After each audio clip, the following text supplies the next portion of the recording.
Vážení diváci a milí posluchači, vítejte u tohoto speciálního dílu podcastu. My se vám hlásíme přímo z Národního zemědělského muzea v Ostravě z festivalu Ostrava žije vínem, které už po 7. letos pořádá firma Na Vínko. Vedle mě sedí pan Aleš Hladík, který je sklepmistrem vinařství Bergman už 18. rok. Zdravím vás, Aleši, dobrý den. Dobrý den, zdravím taky. Tak, vinařství Bergman je rakouské. Ano. Liší se něčím ty zahraniční, nebo konkrétně to vaše vinařství, oproti třeba těm jihomoravským našim vinařstvím? Tak já si myslím převážně, že se to liší spíše v technologii.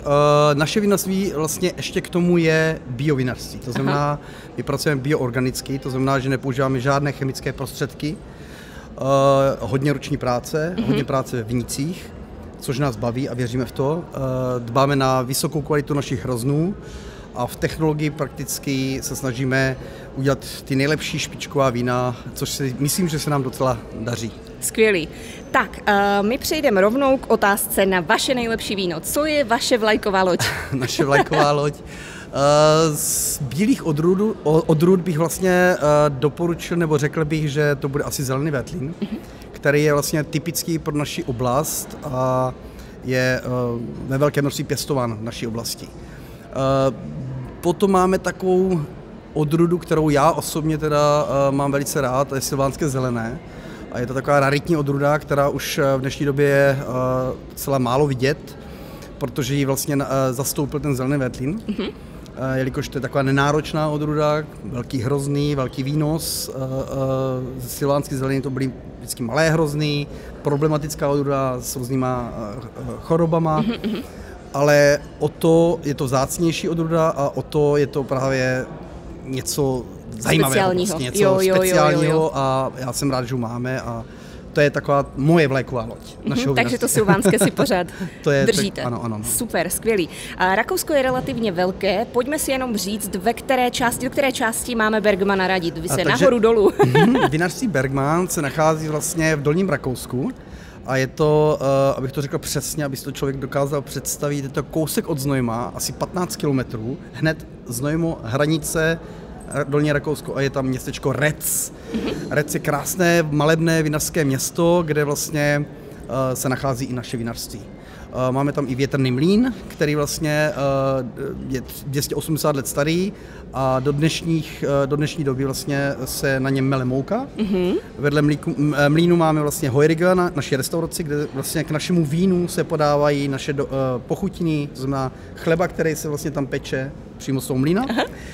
Máme tam domácí paštiky, domácí uzený, krásný výhled na vinice a k tomuto naše výborné víno. Víneško. A to byla určitě i pozvánka na návštěvu k vám, přesně že jo? Tak, samozřejmě vítáme z české strany, slovenské, samozřejmě jsme tam, mluvíme česky aj, takže vůbec není problém. Máme tam úžasné, krásné cyklostezky, máme tam velkou návštěvnost turistů a jak říkám, jsou Čechoslováci vítaní samozřejmě, protože nemusí mít strach z řeči. Super, to je velmi pozitivní a dobrá zpráva na začátek. A řekněte mi, vy jezdíváte na ty festivaly, které pořádá Na Vínko, čili Ostrava žije vínem, Frýdek-Místek žije vínem, často a pravidelně, jste takovou stálicí. Jak se vám ten festival líbí, jak ho hodnotíte, nebo jezdíváte třeba i na jiné festivaly, máte srovnání? Já na jiné festivaly vlastně nejezdíme, jezdíme hlavně teda Ostrava žije vínem a Frýdek-Místek žije vínem. Jelikož tolik zase času až tak nemáme, jelikož lidi vlastně, naši zákazníci a turisté jezdí k nám. Jasně. Kontaktují mě, takže my vlastně pro ně děláme ochutnávky vín, návštěvu vinařství, projížďka traktorem mezi vinicema a tak dále, děláme u nás, jo, takže, ale samozřejmě jsem vlastně na Vínku vlastně, s kterými spolupracuju, tak jezdím velice rád a pravidelně, už léta. Jak se vám líbí ty festivaly? Jaká je atmosféra, diváci? Já to tady úplně miluju, musím říct, protože za prvý prostory jsou neskutečně krásný. Jako to Národní zemědělské muzeum je úplně wow. Dřív jsme to mívali vlastně v jiných prostorách, taky nádherný, to byl Brick House, to bylo vlastně... A vůbec ty Dolní Vítkovice jsou hrozně zajímavý pro mě, jo. Vlastně letos je tady vlastně místo mé manželky můj syn, ten koukal teda, on to ještě neviděl. Jo. Ale ten festival sám o sobě, fakt je to dobře naštěvovaný, Lidi jsou úžasný, atmosféra je perfektní, mě se to hrozně moc líbí a jezdím jsem moc rád. To jsme rádi, to nás těší. Otázka důležitá. Co máte dneska sebou a co nabízíte svým návštěvníkům, kteří přijdou k vám na stánek? Tak z bílých vín tady mám vlastně samozřejmě, jak jsem řekl, zelený Veltlín, mám tady silvánské zelené, mám tady Riesling rýnský, žlutý muškát, pak tam mám jedno perlivé víno vlastně, to je takový welcome drink, takový se zbytkovým cukrem trošku, je to krásné letní pití a z červených vín tady mám Zweigelt a modrý Portugal, taky typická vína pro naši oblast. A nejlepší?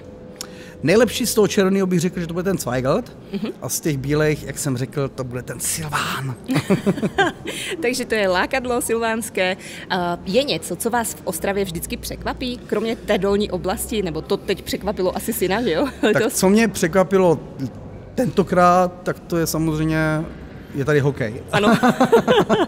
A je to bomba, bohužel na to nebudu mít čas dneska, ale je to super. No. Je tady spousta lidí, samozřejmě díky tomu hokeju taky. Jindy tady spávám v hotelu, tentokrát to nekláplo, protože všechno je vyprodaný. Jo, je plno, ano. Takže jedeme dneska o půlnoci domů. Tak to bude zajímavá cesta. No, tak bude to. Ale trošku náročnější. Zvládneme to. Řekněte mi, když byste byl návštěvníkem nebo potenciálním návštěvníkem Ostrava žije vínem, proč byste měl přijít, nebo proč mají návštěvníci přijít?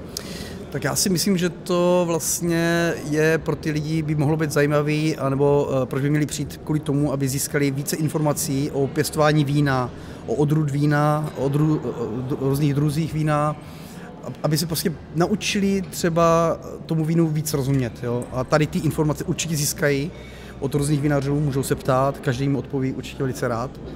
A můžou fakt porovnávat různá špičková vína, co jsem viděl, jsou tady fakt dobří vinaři, takže je to určitě zážitek, si myslím, kulturní, tak jako tak.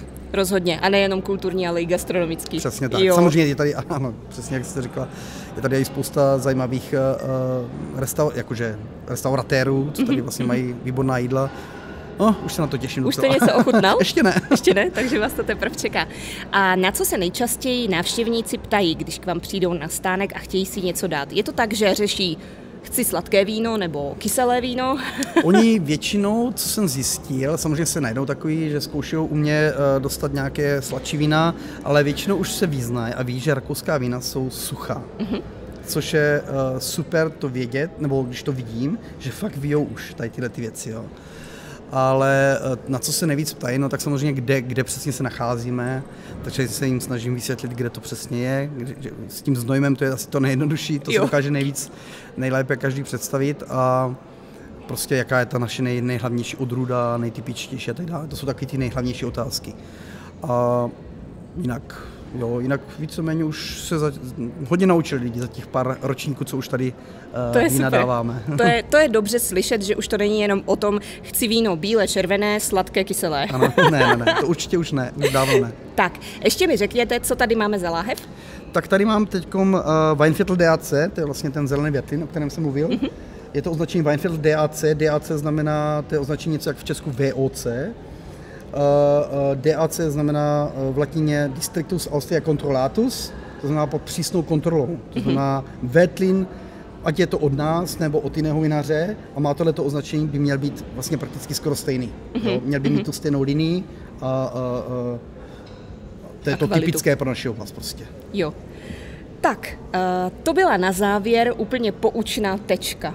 Já vám, Aleši, moc děkuju, že jste si našel chviličku na festivalu Ostrava žije vínem a přišel do našeho podcastového studia. Přeju vám, ať si užijete celý dnešní festival a zase někdy na viděnou. Mějte se. Děkuju moc. Rád jsem tady byl. Děkuji. Nashledanou.